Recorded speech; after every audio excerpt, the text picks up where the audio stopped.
post to make sure I figured the time out right, and you did. Well done. Well done, that girl. Okay, let me just get up the live.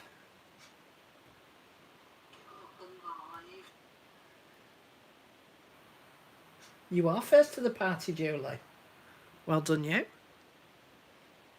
Glad you were able to make it on time, Brenda. Okay, it's up on my big screen. It's up on my laptop. I don't think that there will be that many joining us at this time of day, because here in the UK, just hang on a minute, it is 17:03, so it means that most people will be getting their tea ready, feeding the kids and stuff. Good evening there, Julie. Hello there, Maureen.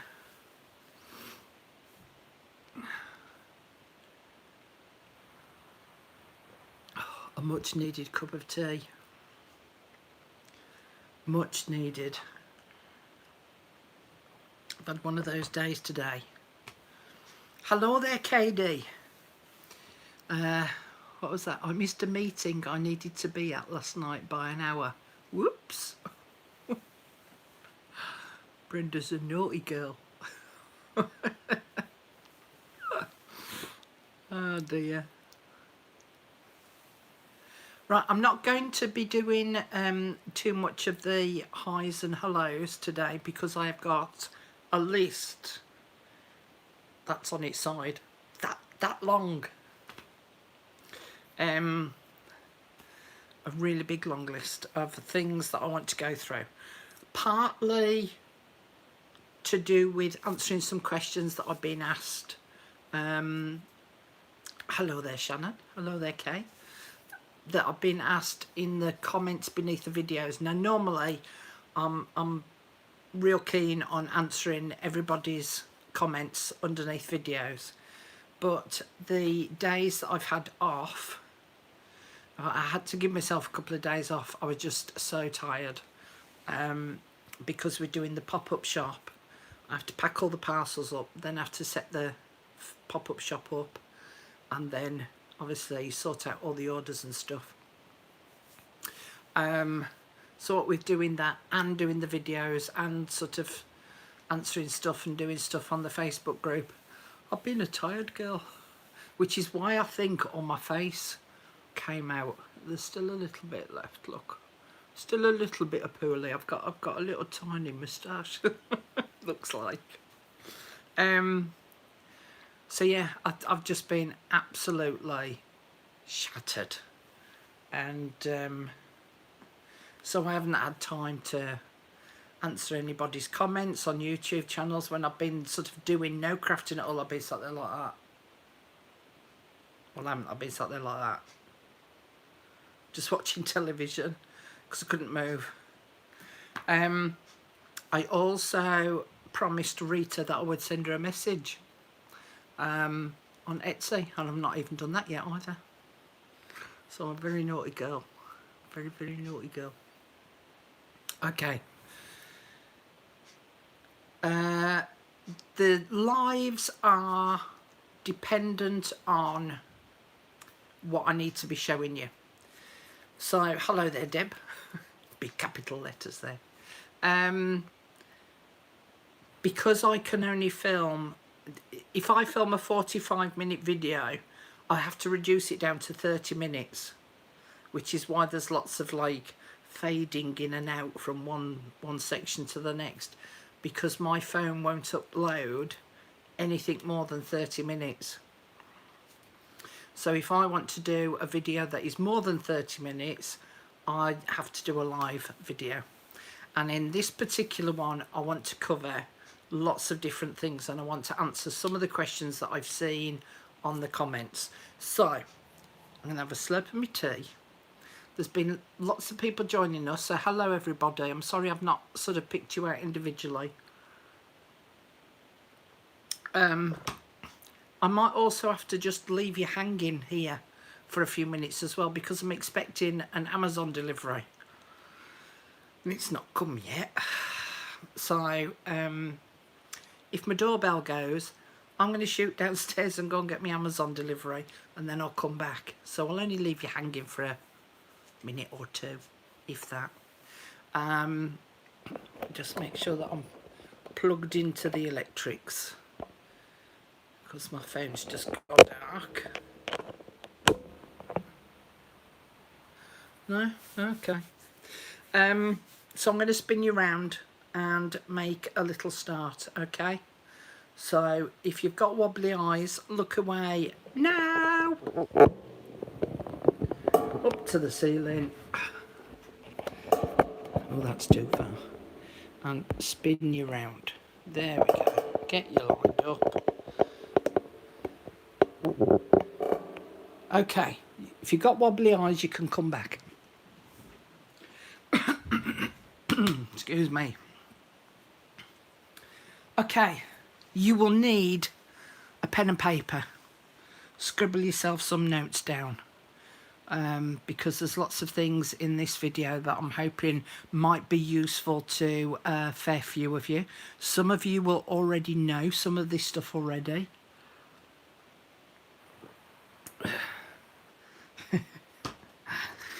Yeah, well actually I am going to show, not on this video but on another video, I am going to show what I've been purchasing from Amazon, so keep your eyes peeled for that one, but I'm not going to bring it up today. So yeah, so you might need pen and paper to just start to make a few notes. You might even want to just replay the video so that you can rewatch a few things, okay? Now then, one of the things that was mentioned on Sunday was the whale tail tab punch. Excuse me. This is by Stampin' Up, and it's as rare as hen teeth. Okay, it's not very often that they come on the market because it's a discontinued punch. And if anyone does put it up for sale, they go for a lot of money. Alright, so this is what the whale tail punch looks like.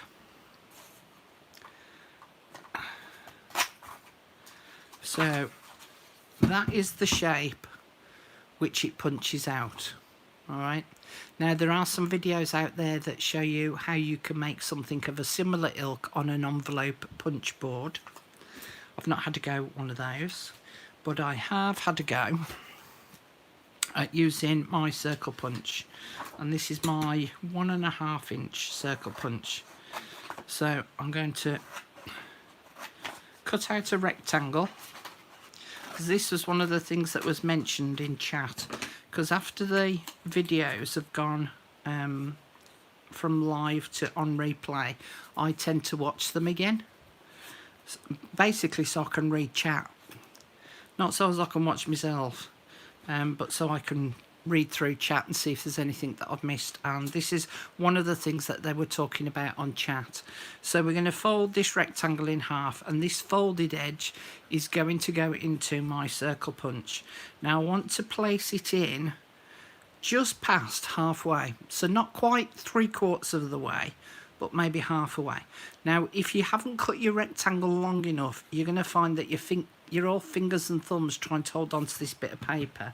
So another little tip is to actually get a pair of tweezers and put that inside like that. Okay, now I'm going to do it without, and we want it just past the halfway mark. Now what you could do is you could get yourself a permanent marker pen and actually measure down and mark off the halfway point with a marker pen, the same as, so you could do north, south, east and west.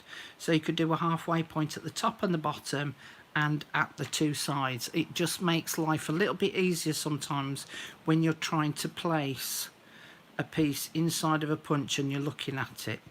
So I'm just past halfway, and when I open it up, I end up with this funny little squashed snowman shape. Okay, so if you fold it back up again, whoop, don't throw the punch away because you tend to break them. And then I'm going to put it in so that this straight folded edge here is sitting halfway here. Alright, and I'm going to just pinch it so that it's holding the paper in place so that you can see. So if you can see up close how much I'm going to be chopping off. Okay, move it across a little bit because it's gone past the halfway point. Now then, the difficulty is matching this up on this side. So I'm going to flip it over and I'm going to insert it again with that straight folded edge lined up at the halfway point. Now again, what you could do is, if you make a load of these, you could actually mark off this point here with your marking pen so that then you cut it the same every time. But I'm just guessing for now, so you'll have to excuse me if mine doesn't turn out quite right, because I was guessing. Right, so that's what it looks like. Let's fold this one up. And that's what the whale tail looks like. Okay. Now as you can see, this has got this straight edge here. And when we open it up, it's got this little dinky-doo bit in there. And in fact, if you look at it, it looks like a parenthesis. What's a parenthesis, I hear you say? It's one of them that we draw when we've written a long list. One of them. Because that's what it looks like. Okay. Now, if you want to spend the time going beyond that point that I just showed you, what you could do is you could just trim a little straight bit off there, spin it round and just trim a little straight bit off there. And then, hang on, I always get this bit wrong. And then have the fold at the top up here and just curve that round ever so slightly just on that corner edge. Flip it over, curve that round just ever so slightly on that corner edge, and then when you open it up, you've got a very similar shape. But that's an awful lot of faffing, I think, just to make one of those. So I think I would just be inclined to do the circle and then punch out those little corners there with the circle, and then it would sit paper.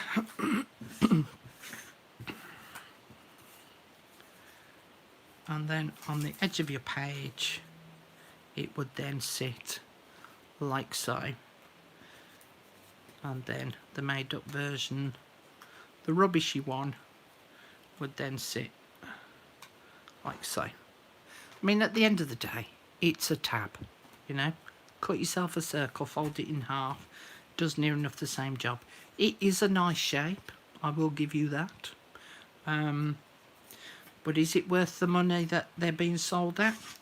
No. Because it is, at the end of the day, a tab. The other thing that you could do is, if you've got a friend who you know has got one, and that doesn't mean me, you could ask them to punch you one out, or punch you a few out, send them to you in the post, and then you could draw around your own. It was one of the freebies. I did a little freebie excuse me, on Facebook group. I don't know if it's still there because I removed a lot of freebies. But anyway, that's a little suggestion. There are other videos out there talking you through how to do whale tail punches, making your own. They're not the same, but they're as near as you're probably going to get it. Alright, I need a space to move them to, because I finished with them. Where am I going to put them? Put you there for a minute. Okay. Oh, heck. Oh, heck. Throw in my book. Slurp of tea. Sorry, I've got to keep drinking the fluids today because my chest is not so brilliant. Okay, what am I after? I want let's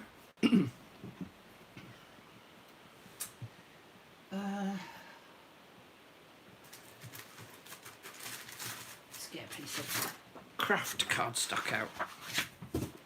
Okay, one of the other questions I got asked,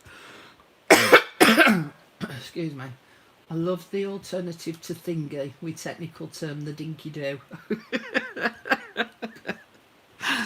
I do it all the time. I know all the technical stuff. I'm dead professional like that. The other thing I got asked on another video was, what is Versamark? And Versamark is basically, it's a watermark stamp pad. So when you open it up, well, I say you get a clear pad. But if you've been using mucky stamps, then you won't get a clear pad. So I have got a couple of Tim Holtz stamp collections here, which I'm going to go through with you a little bit more in a moment. But I'm just going to do one of these butterflies.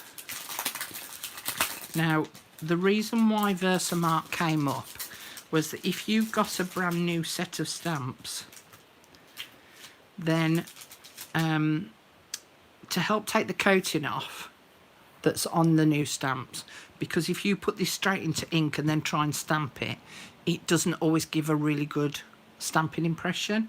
So if you dab it in Versamark first, excuse me, and then wipe it on the back of your hand and just takes that excess off, then it just takes off that initial coating on there to help to give you a better first stamping impression. All right. Maureen came up with the tip that if you put some sellotape on there and then peel it off, it does the same thing. But that's how come Versamark got mentioned. Oh, I want that out. Versamark got mentioned in the video. And someone went, what's Versamark? So, this is what you use Versamark for. So you basically dab it into your Versamark, and then when you stamp it up on your page, it's clear. So I'm just going to put my hand on there for just a minute. So I want another slurp of tea. Sorry. Hello there, Max. Now, Versamark does come. You can get a refill for it as well. I've also seen other people use Vaseline as an alternative to Versamark. Now, you might be able to just see the image on there. It isn't green, it's clear. Alright. I want a scrap bit of paper as well.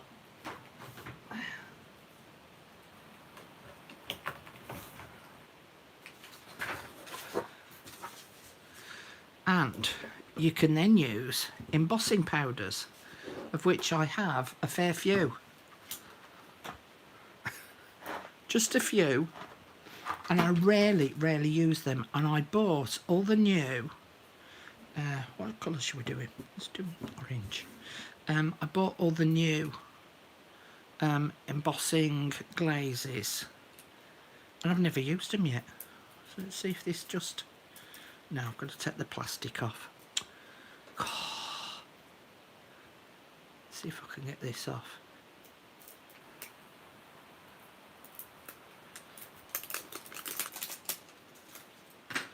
All right.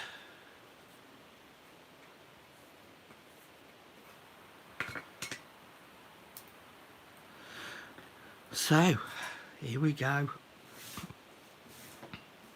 So I'm doing it on top of a scrap piece of paper, and then I'm going to put loads of the powder on top. Make sure that it's well covered, and then tip it onto the scrap paper. If you've got an excess, you can just use a brush. I know that my finger is not a brush, but I just can't reach my brushes right now. Try not to do too much of that from underneath, because it will disturb the powder. There we go. And then, stop rolling in my way. And then we're going to heat it up. So I'm just going to put the excess powder back in the jar and close it up before I switch on my heat tool.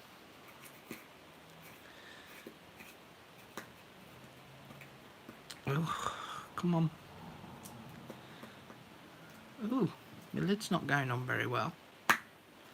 Oh, maybe it's supposed to clip on. Alright, heat tool, heat tool, heat tool. I can see that I've got a touch too much powder here. But anyway.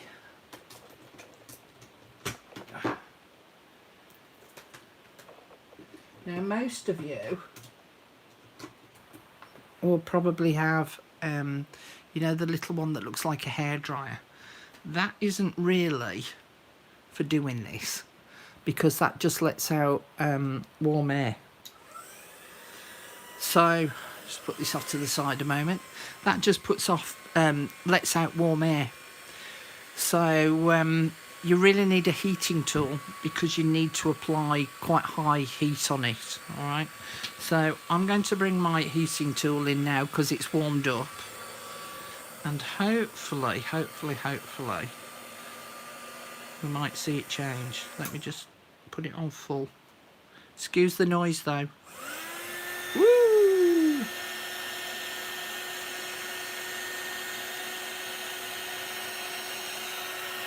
If I bring it in close, you might be able to see. I'm sorry about the noise. Can you see it changing?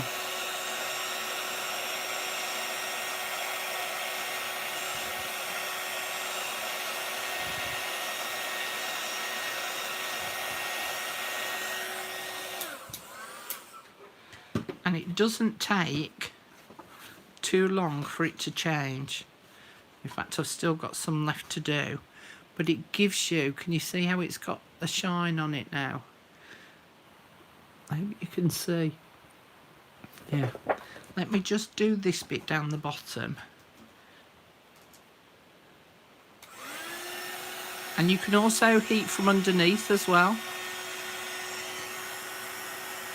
dependent on how it's affecting your paper. Just have a look at that.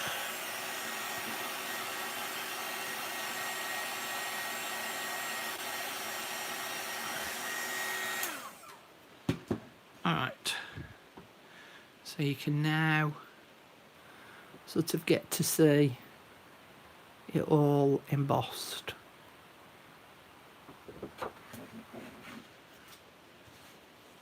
Right, so it means that once it's cooled down, because I'm not stupid enough to run my finger over it just yet because it's hot, but when you run your finger over it, you can feel it raise. But you can get a variety of different colours and textures. So I've got this sparkly gold one. If you can see the sparkle in that, which is really pretty to use. And then you can get thick embossing powders as well. Just see if I can put my hand on one. Cosmic Shimmer, ultra thick embossing crystals. Tim's got one, ultra thick embossing powder known as UT. And I hardly ever use them, mainly because I'm not particularly hot at at using stamps, to be fair, so that's why I tend not to use them too much. But that is the basics of what you use Versamark for, right, is to be able to do embossing on the top. I definitely want to have more of a play with these embossing glazes. That needs to be on the to-do list. Okay, so that was number 2. Let me just, hang on. Oh, let me just unplug it. Plug my printer back in because we're going to need that in a minute.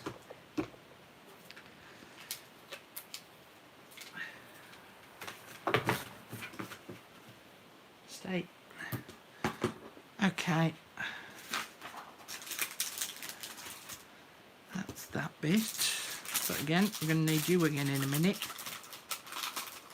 So that was just to cover a couple of questions from the videos that I made when they were asking what's what.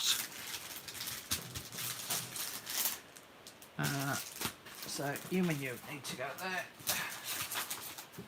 Alright, next on my list. Get rid of you over there, put you in the bin. Right. Next on the list is sticky labels. So, last Wednesday, I talked to you about printing onto sheets of vellum. And I talked to you about printing on labels. So these labels here were a set of 4. Obviously you can get different sizes and different shapes. But I talked to you about printing on sticky labels. I talked to you about printing on top of a clear glossy sticky back paper.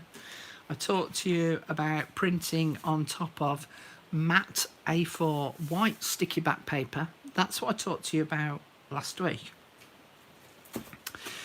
Now the reason why I'm bringing it up is because one of the things that I missed last week was I got myself another new sticky back paper, and it's craft coloured, and so that's the backing and that's the colour of the paper. So it's a really great craft coloured paper, and what I've done is I've printed on it from one of my digital kits. I've printed this telegram, sorry,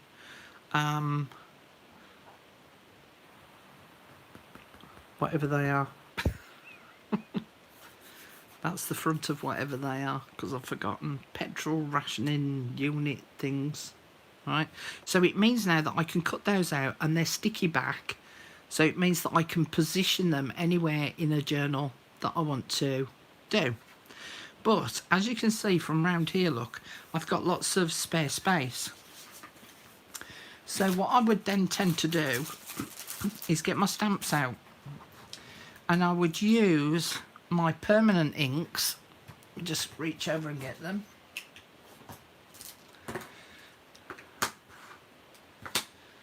So I've got my Ranger archival inks, and I've got my Stays On inks. These are the ones that are permanent, so it means that you can get them wet and they won't smudge. Whereas if I use Distress ink, if I got them wet, then they would have a tendency to smudge. So I would end up using something like this stamp, which is the Field Notes stamp. And all these things that I'm showing you today, I've put them in my Amazon shop, the link of which will be in the description box down below. Not right now, because we're doing the live. But when the live is finished, I'll add the links. But they are in other, underneath the other videos. So I would print out some of these Field Notes labels on the bits that are left over. Now I don't want to take this one apart. I haven't used it yet. That's not why I don't want to use it. I don't want to use it because I want to print or stamp a whole sheet. I don't want to take out each individual stamp and stamp them. I want to stamp on the whole sheet, because I would use all of those things, you know. And sometimes when you get multiple stamps, you pick out maybe half a dozen, but I would actually utilize all of those. So that, I'm not going to show you what that one looks like, but again, with the butterflies, these might be too big, but let's have a look. And especially as I'm doing a butterfly journal at the moment. See, so I could get some down there, and then I've got butterflies as sticky labels. Excuse me. Now, whilst I use the Versamark ink to stamp these up, there's and then put the powder on top, there's no reason why you can't do it with these as well. Now, this little set of colours that I've got here of the archival inks are jet black, plum, sepia and coffee. I try not to use black quite so much.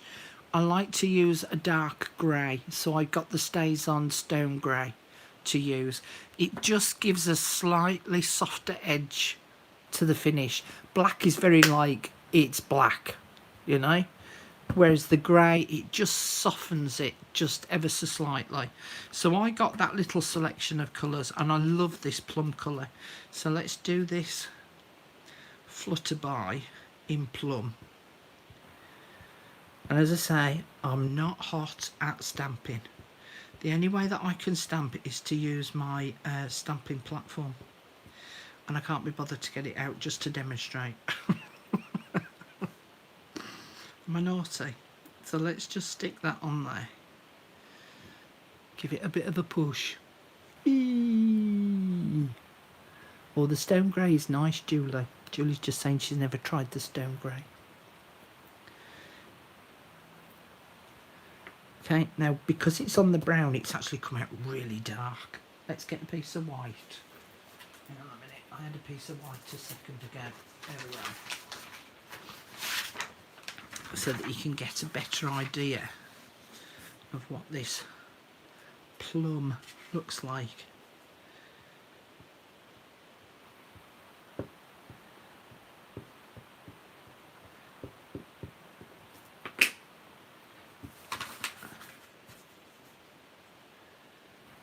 Push that down on there.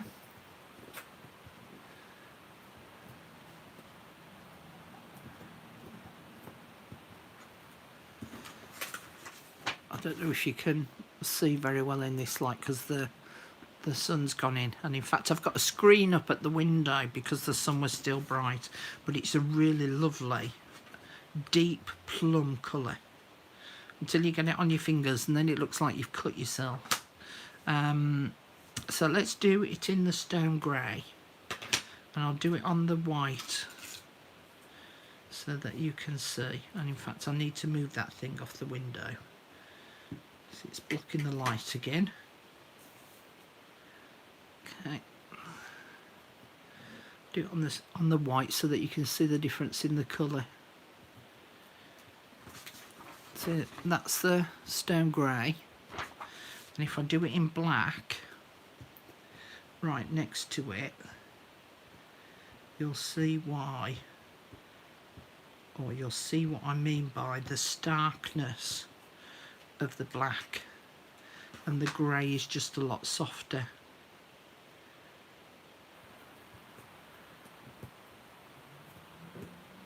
These stamps are lovely to stamp with.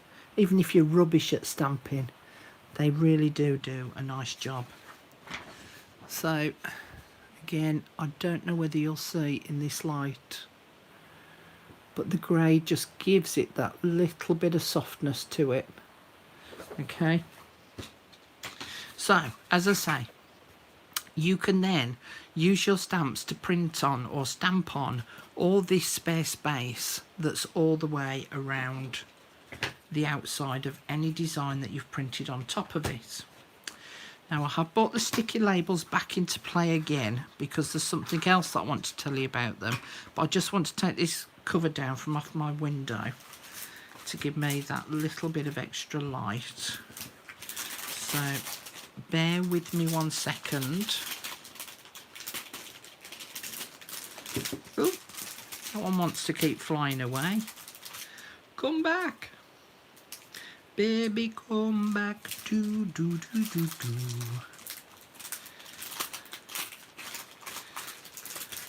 Right. Let me just remove this cover from the window. The neighbours will be like, oh, you see that ugly face up at the window? Oh, there we go. That's brighter, isn't it? Okay. Let me just slap tea again. Oh, you can get a better effect of the colours now, look. That's better, isn't it? But you can see how printing something vintage on this sticky back craft paper works beautifully. Snippets of memories. That was that kit. So that was that sticky back paper that I forgot to show last week. Go on, in you go. In you go, Petal. Thank you very much, thank you. All right. Now the reason why I brought up the sticky back again, I've got a sheet of acetate somewhere. And you know what acetate's like? With it being clear, you can't see it. Now where the heck has that gone? Did I put it inside? Oh look, it's there, look, I put it inside. Alright, so I talked about printing a design onto the sticky back paper. And this one is the labels one, so you get 4 to a sheet. So we're going to peel this one off. I'm just going to plonk it on there a minute. Now the reason why I've peeled it off is because I want to show you this bit here. This little tiny bit. Right there. Now if you've got a full sheet of sticky back paper, you can cut yourself strips of making your own washi tape. And the reason why I've got the acetate is you need somewhere to stick it. So I'm just going to lift that off because I don't want to cut through this backing paper for a reason. Right, so if I just cut that off there, and there, and there, stick it on there, and I've got then a piece of washi tape, my own washi tape that I could use. Alright, it obviously needs trimming down better, but I don't want to trim it. I would trim through this backing paper as well, but I want to save it for a reason. And then you've got some real skinny little lines, which sometimes come in really handy for outlining something, which have also got the pattern on, so you could keep those as well. So let's just take that bit off.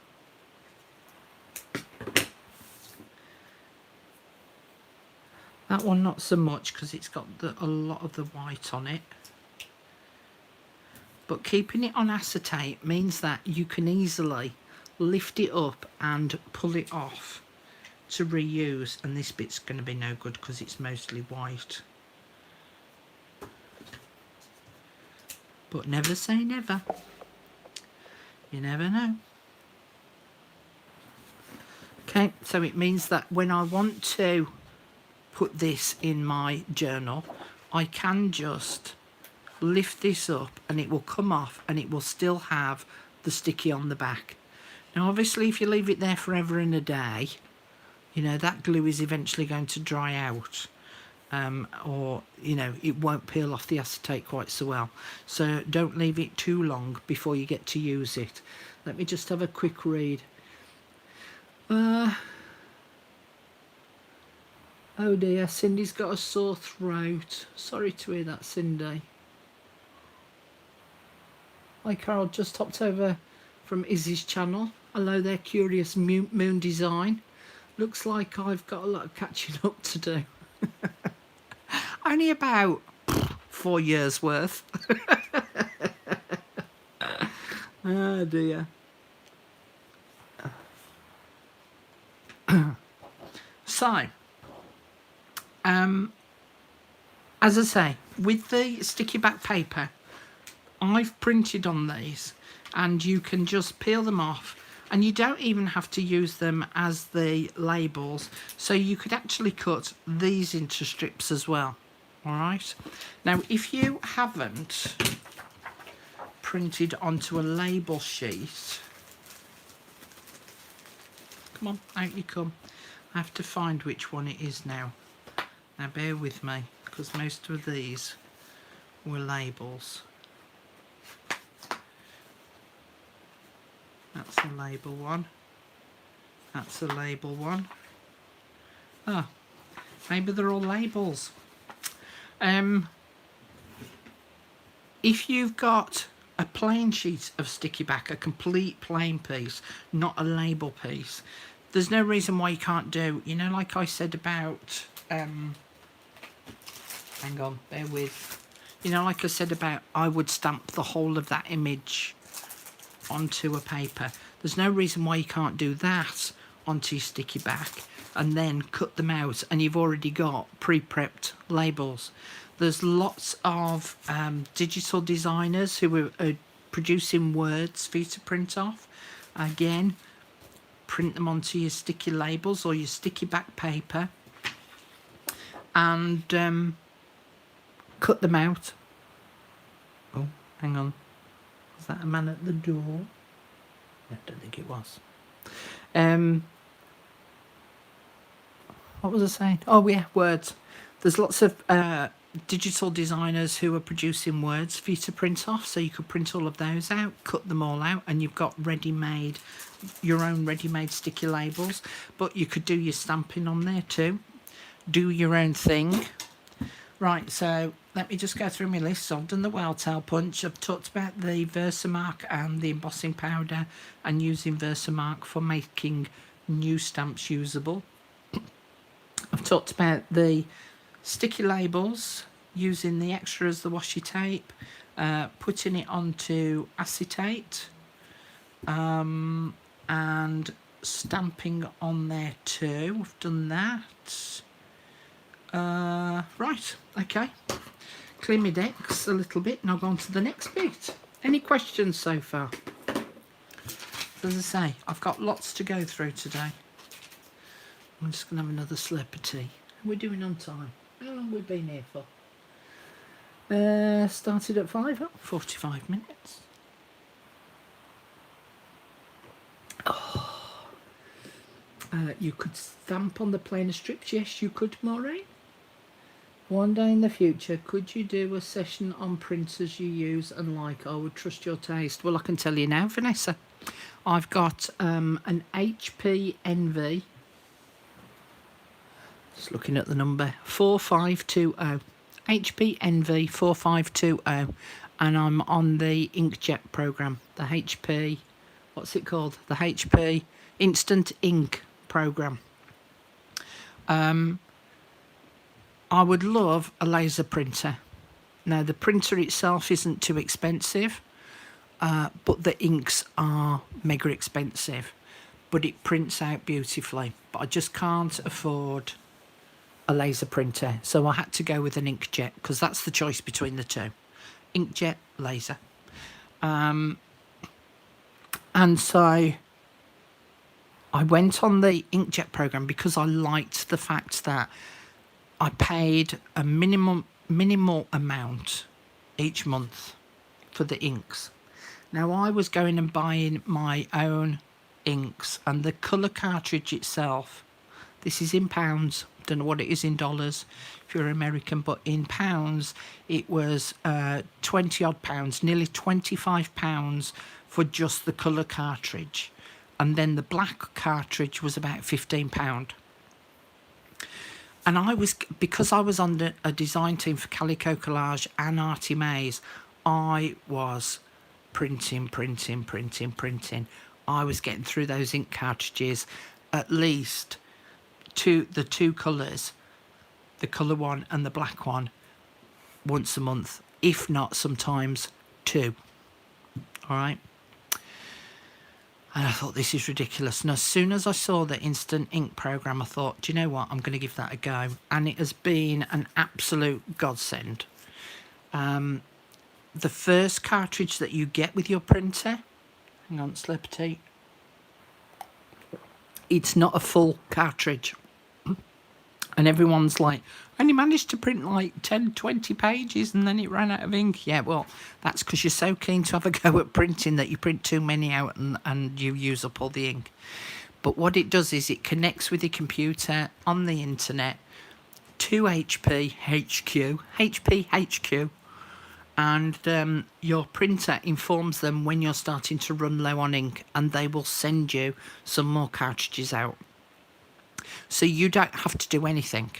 The printer lets the company know that you're running short on ink, and it will send you some more out. But it does mean that as you start to run low, if there is any delay in the post for whatever reason, COVID being one, it can take a little bit longer sometimes to get to you. But under normal circumstances, it arrives before you run out. Now then, on saying that, a lot of people talk about the Epson printer with the eco tank. Now, I've not had one of those, so I don't know what that's like. But there's, whenever this question comes up about what printer do you use, it tends to be, there are others as well, but it does tend to be HP and the printer program, or the Epson with the eco tanks. That seems to be, you know, the two main options that most people have gone for. But yeah, I love my instant ink, just for the simple fact that, you know, I can change up the program that I want to be on. So for 100 copies a month, it costs £3.49p or something like that.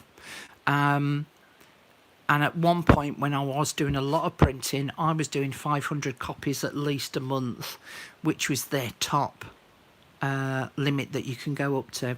And I think that was costing me £12.99 a month. Again, something like that. So it ranges from sort of £3 up to £13 per month that you pay for your inks. Now, if you think back to, my colour ink cartridge was £25 and my black one was £15 when I was buying it from my local printer shop. Maximum I'm paying on the printer ink program, I keep forgetting the name, instant ink program, maximum I'm paying is £13 a month, which is like major saving. And especially because I do a lot of printing, because when I'm creating a digital, I've got to print it out to make sure that it looks right. If it doesn't look right, I then have to mess about with it, and then I've got to print it again to make sure that it looks right, you know. As I say, I would love a laser printer, but I just can't afford, for the amount of printing that I do, I can't afford it. The only thing about inkjet printers is you get the ink wet and it all smudges. And the colour runs, whereas with LaserJet it doesn't. Right, as I say, LaserJet printers, reasonably cheap for what they are. It's the inks that cost a lot of money, and if you do a lot of printing, it's going to cost you a lot of money. So I hope that helps. Well, you'll find that most of them on chat will be using HP, because they're the moderators that are saying that, and we've all got the same one.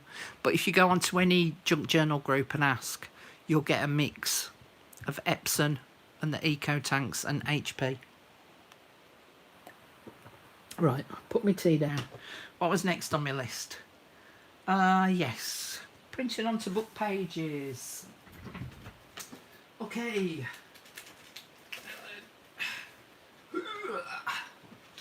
This again came up on Sunday. Yes, it came up on Sunday because I was talking about... Where did I put it? I threw it about earlier and now I don't know where I put my butterfly journal. Come on, come to Mummy. Where have you gone? Oh heck. I don't know where. Oh, it's there. It's right in front of my nose. we were talking about, I was talking about doing this page and putting a sticky label on, and one lady was saying that she prints on hers, which, yeah, you can. But they were also saying as well that one of the problems that they've got is that the pages can be very fragile sometimes. So I've got this very old dictionary, and the paper is really thin. Now, I have shown this before in another video, but one of the things that I realised is that not many people go and look at the old videos. They tend to look at just the ones that are now, the most recent ones. So I've ripped this out. Now it's got a feathered edge, slightly raised on there. I'm going to trim this off because I want to put it through the printer. And I need to make sure that there's no lumpy bumpy bits. I keep hearing car doors shutting outside, and I keep thinking that that's me Amazon man, but it's not. It's my neighbours. So as you can see, look, I've got a real lumpy bumpy bit there, so I definitely need to just trim that off. Now what I've done is I've already printed off a sheet of one of the designs. Now this is an Artie Mays page, right? And from here, because I can use obviously much smaller book pages, so you know, I could use a book page like that, but having it printed out like this gives me an idea of where I want to place as to what's going to print on the top of this paper. Okay, so what I'm going to do is I'm going to pick out this corner down here, so that will go on there, and then this one will go on this corner because I want to print that on top of there, and I don't want it encroaching on what would be classed as the white space that the printer can sometimes leave if you don't have borderless printer. In fact, let's put that one in the middle a little bit more. Alright, now obviously if I lift this up, it's all just going to fall off. You also need to know which way your printer prints. So, another bit of paper. So when my paper goes into the machine, like that, with that noise, no, it doesn't make that noise, it goes up and round like that, and it prints on this side, not on this side. So if you do a tester sheet and go front, back, top, bottom, and then an X, got two sheets there,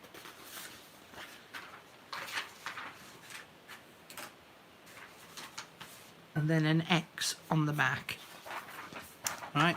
It means that when it goes into your printer and comes out the other end, you will get an idea of, it prints on that side, or it prints on that side, and that edge of the design is what comes through the printer first. That's the bit that it prints first. Now this helps if you, especially if you want to do double-sided printing. All right, some printers can do it automatically, some can't. So what you can do is, once you've printed one copy off, you can then put it back in again to see whether it will print over the top or whether it will print on the back. And having this information on there and the X on there helps you to identify which way round it needs to go in for it to print on the right side of the paper. Okay, so I've printed this out so that I can get a general idea of which part of the design is going to go where, and I want that there. Now I know that this edge is going to be the leading edge that's going to go in first, so I'm going to put some micropore and I'll need to talk to you about this too, I'm going to put some micropore on here to hold the paper, the book page in place on the paper. Now micropore is also known as surgical tape. Micropore here in the UK, that's its manufacture name, micropore. Okay, so I'll show you there, and I have done a video on it because I got so fed up of people going, what's micropore? So that's it, all right? And I have got a video on it. But in the States, it's called surgical tape as well. So I want this edge stuck down because that's what's going to go through the rollers. And the thing that we want is to make sure that the paper is completely flat. Now you don't have to glue or stick this down all the way around. Definitely the lead edge to prevent it catching on the rollers, and then you can put a little bit on the top and on the bottom to just hold it in place. Now bear in mind that where you're putting the tape, the printer will print the image on top of the tape, so it'll leave that part of the bookmark, that part of the book page won't have any print on it. And you can tuck the tape around the back like I just did there. So, come on. So I'm going to put a little bit down that bottom bit.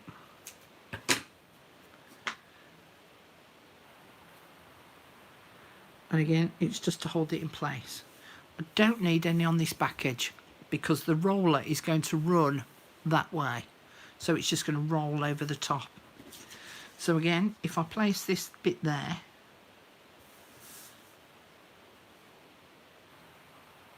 and then again, put the tape over the leading edge, and I'm going to have to accept the fact that there's a part of the book page that is not going to have any printer ink on it. And again, that's just protruding across the top, so we'll tuck that over. We want a little bit on the side. Oh, sorry, a little bit on the top. Fold that over.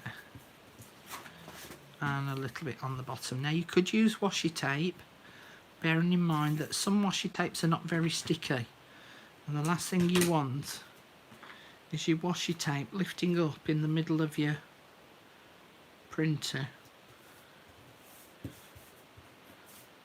That's just lifting up there because it got a little bit gathered, so I'll trim you off. There we go. So I'm going to put this through my printer. Now, as I say, mine's going to go in this way, all right, and then it curls round, so I know it prints on the back. So mine's going to have to go in like that, so that when it goes in, comes round, it will print. Okay? I think I've got that the right way round. Oh well, we'll soon find out, won't we? I'm just get my printer set up so that I can print the page that I want to print. And I have a feeling I've got this. Have I got it the right? No. Well, we'll see. I can't remember if I've got this the right way up.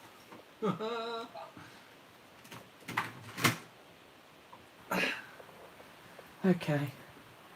Please print page number 9.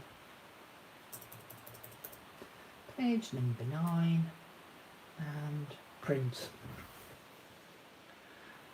Da-dum, da-dum, da-da-da-da-da-da-da-da-da-da-da-da. Come on, hurry up, lovely. No, we don't want you realigning right now. Da-dum. It's taking its time. Oh, there we go. Okay, let's just have a read through.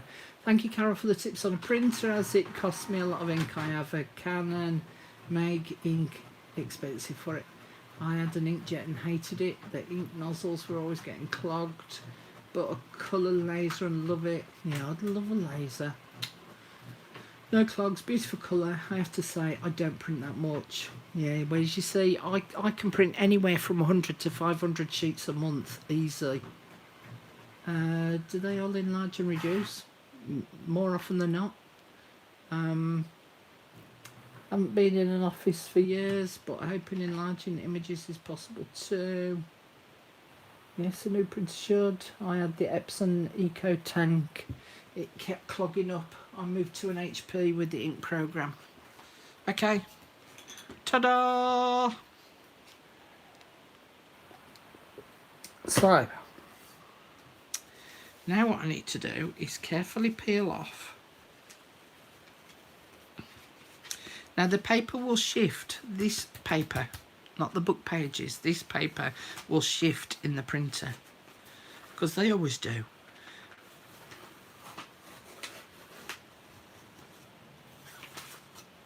Okay, let's take you off, peel you off. Come on, be nice, play nicely. So say everyone has various views about printers. I pulled the card off. I'm going to leave that one because I want you to just get the idea. So where I'm pulling this tape off, not only is it ripping the book page, but you can see, look, that it's left this gap here at the top now. And the same it'll be on this side as well.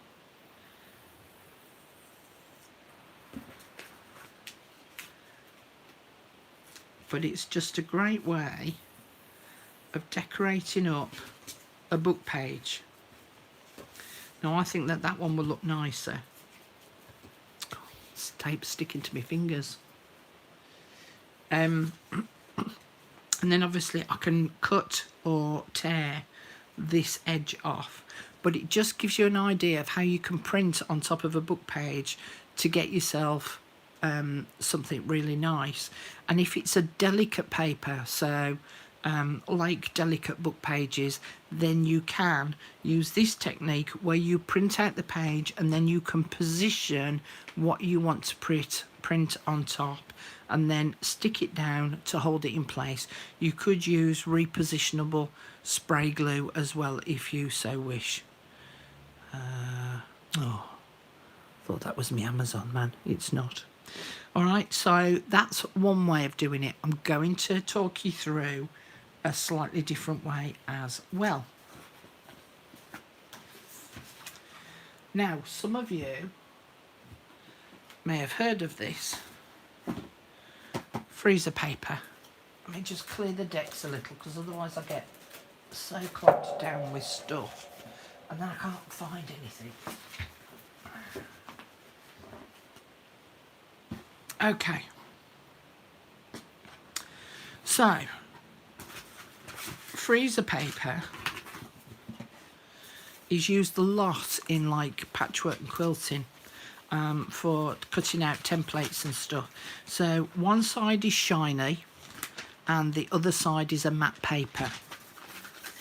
So it's basically, it's a plastic coated paper. Now, do you remember me saying earlier about that I didn't want to cut through my sticky labels paper? This is pretty much the same thing, right? So I've got myself a piece of freezer paper that I've cut to A4. Will vellum run through without backing it up? Well, if you was watching on Sunday, Max, which you reckoned you was, you will have seen that it did. You just have to be careful with vellum when you're printing on top of it, that you leave it to dry before you handle it, because if you handle it whilst the ink's still wet, it'll just smudge. It does take longer to dry on vellum. Okay, so this is a sheet of freezer paper. Now, if I use, let's say I want to print on some tissue paper. I mean, how delicate is that? Trying to get that to run through the printer is going to... Oh, my Amazon man's here. Hang on, I'll be back. I'm coming.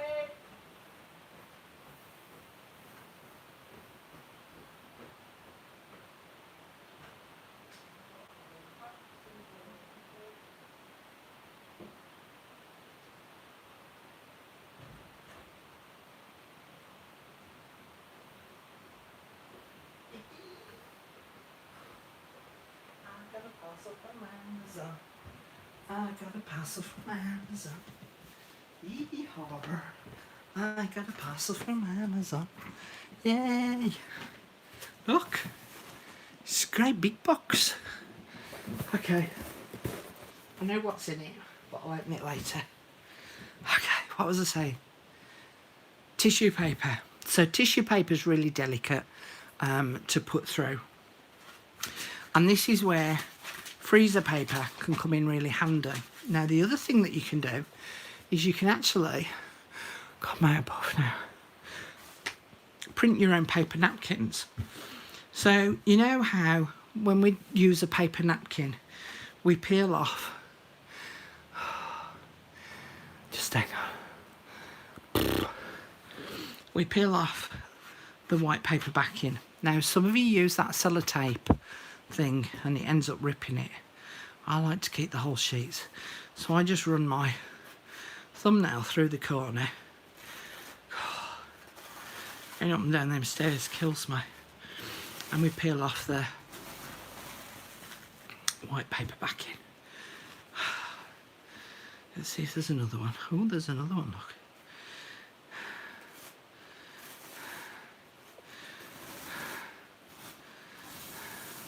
Now sometimes on that second one that you pull off, and there's a light imprint of the pattern that was printed onto here. Now I'm going to need my iron on, and I'm going to need my ironing board. So let me just get this set up. So here's my makeshift ironing board. Okay, put my scissors away for a minute. Get my iron on. Now I'm going to use a big iron, but I've also got a little travelling iron as well. And you want this on a dry heat, quite high. You don't want it on steam, it needs to be dry. Right, let me unplug the printer again.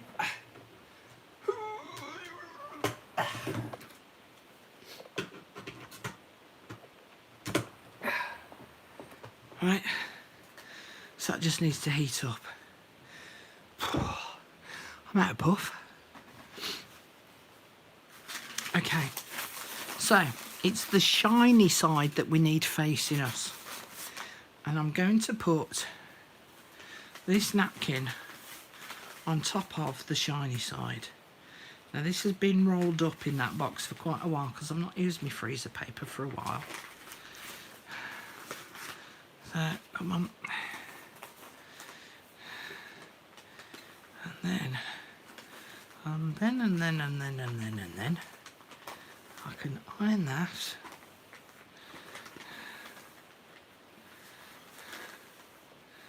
And it will iron that white paper napkin to said freezer paper. Put you there in a minute. Okay, so that's now stuck to that freezer paper. And I need to trim off the excess.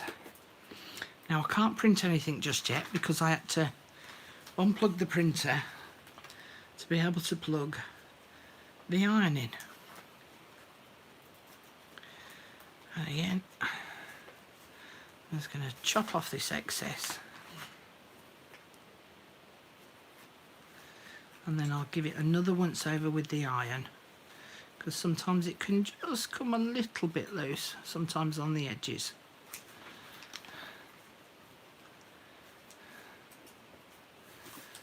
Okay.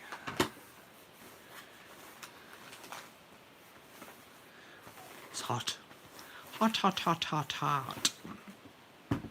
Right, and I'm going to run that through the printer so that you can see what this now looks like. Hang on, who's having a giggle? Might as well give him his own key. Oh, the Amazon man. Different driver each time, Maureen. Otherwise I would consider it. Now the other thing that you can do is you can put fabric through. And I've got this lovely, and it needs to be cotton fabric. I've got this lovely cotton fabric. Now it's self-patterned flattened on one side. I don't know whether you'll see that now in this light. And I'm just going to iron it a bit flat. So it means that when it comes to doing your front covers of your journals, if you want a fabric cover, but you want it the same to match up with the papers on the inside, then you could print on fabric as well. So I'm just ironing that a bit flat because I want to turn the iron off. Do I want to turn the... I'm going to have to turn the iron off. Let's turn the printer back on. So bear with again. Okay, printer's back on. I'm going to now put this in my printer. Now, as I say, mine needs to go face down because mine comes in like that and prints on the top. So, in fact, let me just iron on the back of there because it's just curling up a touch at the corners. There we go. So I'm putting that in the printer.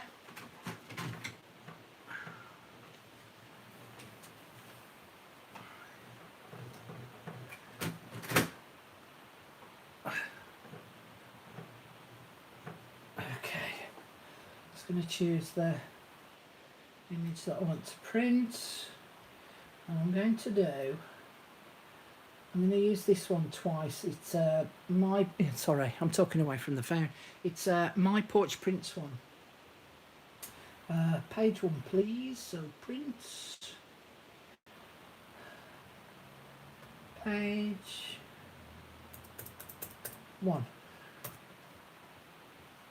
Oh, we don't want letter size. We're in America. We're in the UK, you know, not America. Okay, and print. Okay, so this first one is printing onto the back side of the paper napkin. So oh, Gordon Bennett, I can't speak. So in effect, you are creating... Oh, go away with this stupid alignment thing. It's because I've just put new inks in. In effect, you're creating your own napkins. So instead of throwing those backing white bits away, here's another use for them. And then once that's printed off, we'll put the fabric on, and we'll print on top of the fabric and see how that one works. Now, everyone always gets scared of doing fabric because they're afraid of all these fraying little bits that'll catch in the printer. If you've cut it down fractionally smaller than the freezer paper sheet, then there's no reason why that shouldn't all be held in place on the freezer paper. Oh, it's looking pretty. Okay. So that's it on the paper napkin. So let's just peel this off.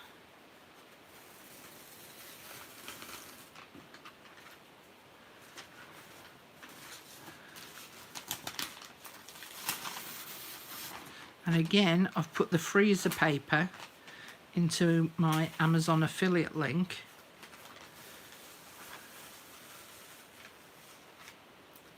But yeah, as I say, you could try the backing of the sticky labels. Now, I'm not looking at chat at the moment because I've got my printer thing up on my screen, but that's how the napkin, the back of the napkin turns out. So it means now, you know how with ordinary paper napkins we can wet them and just pull pieces out that we like? Well, we've now can double, if not triple, the amount of paper napkins we have. You could just buy a pack of white paper napkins and just use those. You don't have to buy patterned ones, but I know a fair few of us have got patterned paper napkins in. Now, I'm just going to iron this on there. I'm hoping the iron is still hot enough. And I've just done it slightly lower this way and slightly in this way. I don't think the iron's quite hot enough, but we'll see. I'm going to iron it on the back as well. Yeah, look, it's not holding. So printer off again. Iron on. And you should be able to keep reusing this same piece of freezer paper many times over. I have done a lot in the past with the freezer paper, and it's the same sheet that I've used previously. In fact, hang on, I know what might be. I forgot which side's printed. No, that's the side that's not. Okay, chuntering to myself now, so bear with me a minute. So, yeah, that's better. It needs the hot iron. Lukewarm isn't good. Okay, I'm going to turn it over.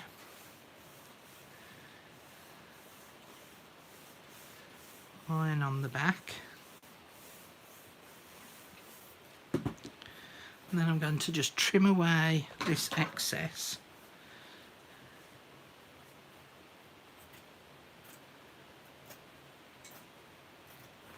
So as I say, if you wanted to do a cover for your journal that matches with the papers that you've got inside, this is an ideal way of creating that.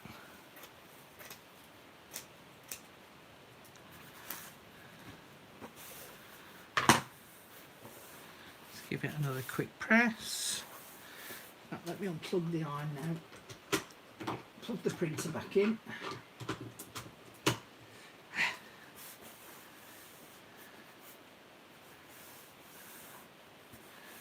And I'm going to print that same pattern from My Porch Prints on top of the fabric. So let's put this in the printer.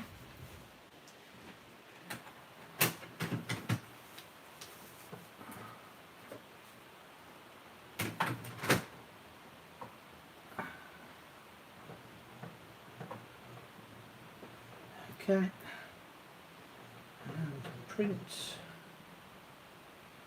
page 1 and print. Okay, right, I'm back on chat again now, so I can see what you're all writing again now.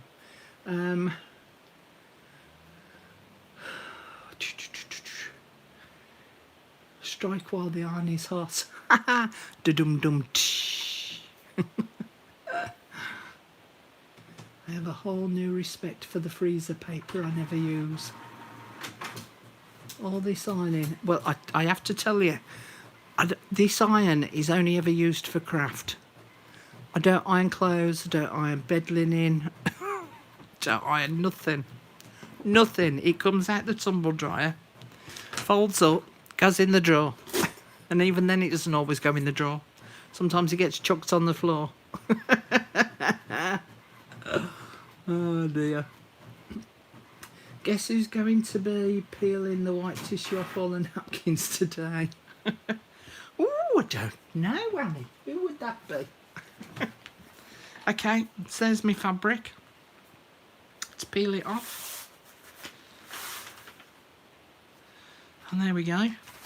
Right, let me move my ironing board out of the way.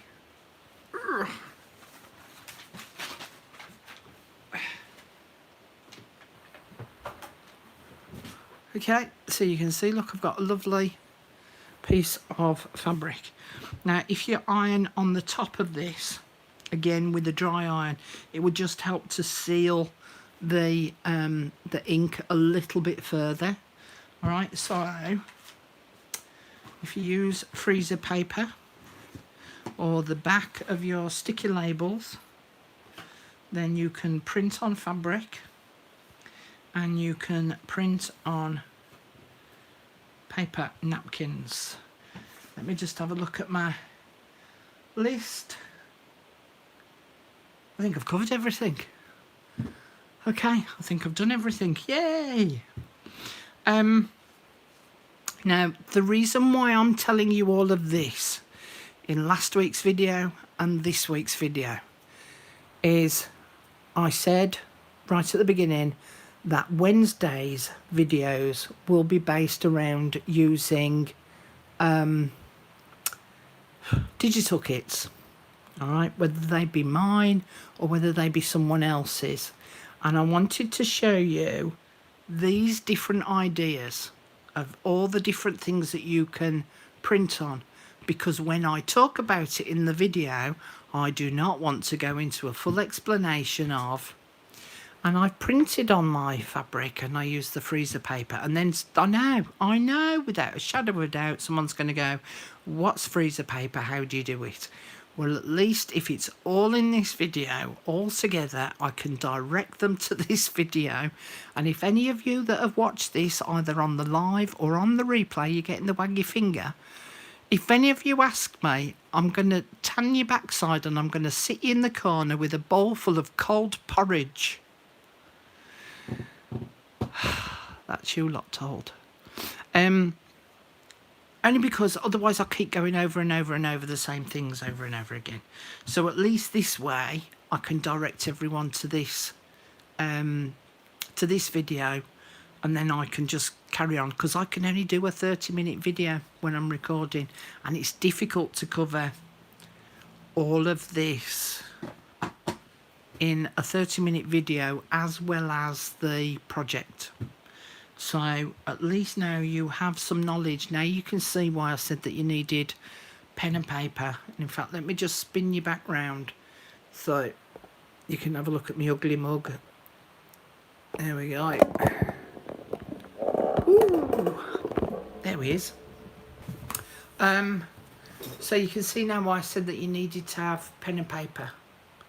I have to make loads of notes for this one. Please, pretty please share this video with as many people as you can. There's lots of newbies out there who don't know this stuff, and if you can direct them to these sorts of videos, it really helps them out as well as me. So yeah, I hope that you've found that informative and helpful. As I say, if you can, thank goodness for replay. If you can share, that would be lovely. So if you belong to maybe a small group of friends, get them to come over and come and have a look, because they might find it useful. And if they then follow on and watch any future videos, they'll know what I'm talking about. And it will just save me going over it again, like I have to do with micropore every time. Every time I mention micropore, everyone goes, what's that? So yes, so I hope that, as I say, you found that useful. There's no way I could cram all of that into just one single 30-minute video. It would have taken about 2 or 3 30-minute videos,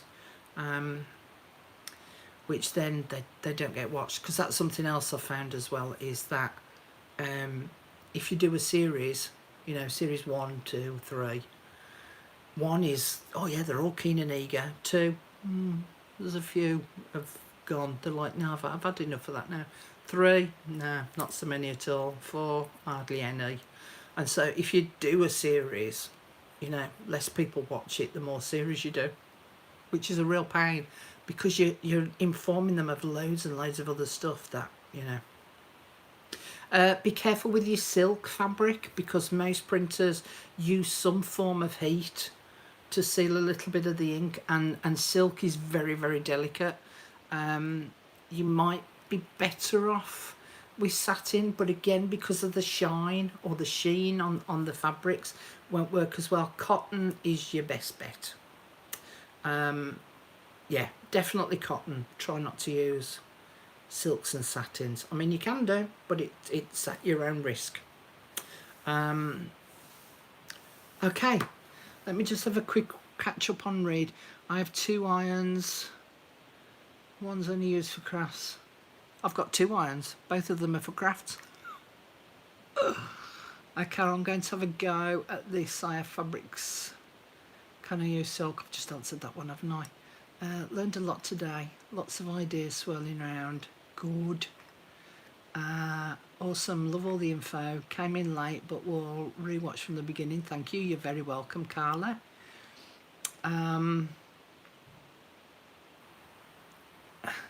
Yes, my dear, I get it. Yeah, loving all that. Brilliant. Okay. I'm going to go and cook myself my dinner now. Thanks ever so much for joining me again. And I'll see you all again on Friday. I might even show what came in my Amazon parcel. Might. Only might. Right, guys. Is the brown freezer paper the same as the white? I've not seen brown freezer paper. It's Reynolds freezer paper in a roll, which is different from other Reynolds products. You might find that that's greaseproof paper or parchment paper, which is different. Freezer paper. Okay, I'm going. What was that you just put, Julie? You mean you're going to open that parcel? Yeah. I know what's in it, but yeah. Right, guys, I'll see you all later. Thanks ever so much for joining me. See you all again really soon. Bye. Bye. Bye. Love you. Bye.